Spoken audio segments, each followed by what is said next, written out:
Hi, my name is Michael. I'm a junior doctor in A&E, but I also work part-time at the Digital Health Institute. The last Product Forge hackathon that I was at was the Cancer Data Dive Challenge. This time round I'm here as a mentor, which is a completely different beast. I always thought that the mentors had a really easy job, just chilled out, but actually it's difficult to try and give them the right advice to make the best product for them. We felt it was really important to sponsor this event. It's through events like these that you start building the network, breaking down the silos between government, NHS, citizens and other bodies to start trying bringing about some of that innovation.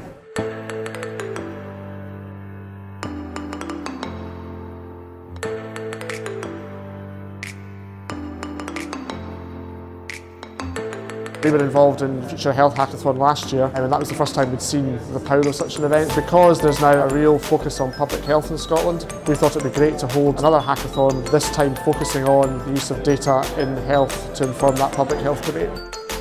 If I was choosing 3 words to describe this event, I think I would go for vibrant, exciting, electric, illuminating, fun, enthusiastic, fascinating, energetic, buzzing.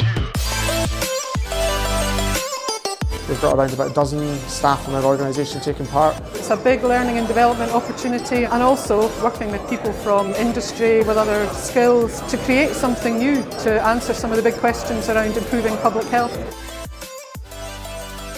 So I'd really like to see innovative uses of the huge wealth of data we hold in Scotland. Publishing data openly is a means by which you foster, you facilitate, you promote innovation. What's amazing is how much has been achieved in the space of a morning. I've worked in data and intelligence for more than 30 years. So yes, we're very much in a supportive role, but I think more and more the data, intelligence, insights is becoming an equal partner, working with healthcare professionals to improve health, to improve well-being. I'm really here today to get a bit of a feel for how these kind of hackathon events work and the difference and the contribution they can make towards healthcare innovation and the way it develops in this country. So we've sponsored one of these events before, which Product Forge ran back in November. I think what I would like to see is for teams just to address one single simple problem and come up with a solution that will work in the real world and that will actually make a difference to people. This is my first time at the hackathon to understand what sort of technical skills I can pick up from this huge talent group here is a big thing for me. It's not about winning, it's about exploring what skills you and other people have around you and having some fun. In the next wee while, as we look at these presentations, I'm really hoping there's some good ideas emerging that will benefit public health in the future. So I'm really looking forward to it. Now in the end we didn't manage to come down to just one winner, so the 2 winners this evening are DocMetrics and Cadaz Vialact.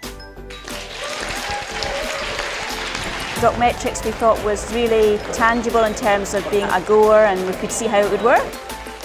Vialact, we thought that was a really good commercial model.